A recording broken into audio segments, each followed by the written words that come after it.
My question pertains to the point you're talking about. My name is Naresh. My question pertains to the point that you were making about intoxicants, small intoxicant, like you have in small quantities or big quantities, it's the same thing. It is an intoxicant. So how does it boil down to like smoking? Like it's a small intoxicant, like whatever high you have, it's for like 5 seconds, 10 seconds. How do I convince a Muslim friend of mine who says that it's a grey area? There's nothing like, it's not permitted, but it's not banned or it's not totally not allowed as such. MashaAllah, a non-Muslim friend Naresh wants to convince his Muslim friend I that smoke as well.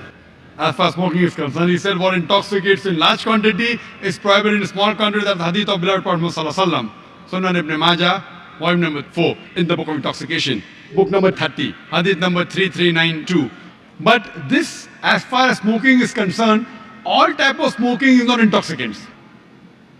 But I know ganja, charas is intoxicant, so that falls in the intoxicants. But if it is not intoxicating, previously there was a fatwa amongst the shuyukhs. There's a hadith which says that don't have onions because it smells. So when you go for salah, don't have onions, it has got bad breath. So based on that hadith, people used to say that smoking is makruh because it smells. Because of lack of knowledge of science. Today, we have come to know that tobacco, in any form, smoking, chewing, etc., is the second largest cause of death. The first largest cause of death is alcoholism. Several millions of people die every year. It is the single largest cause of death. More than terrorism, more than war. Every year, millions of people die. The second largest cause of death is tobacco.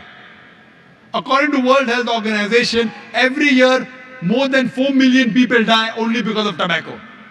Now, based on this, there's a verse of the Quran in Surah Baqarah, chapter number 2, verse number 195, which says, do not make your own hands the cause of your own destruction.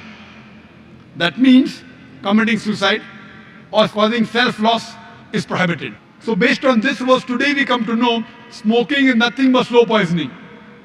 So based on this verse today, there are more than 400 different fatwas from different parts of the world that smoking is haram. Tobacco is haram. Only in India, where I come from, there the scholars say makruh.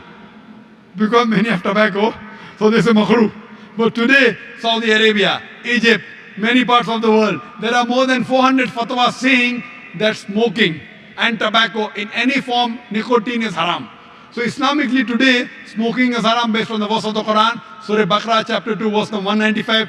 Do not make your own hands the cause of your destruction. So tell this to your friend, give the reference of the Quran, inshallah he'll be convinced if he is a good Muslim.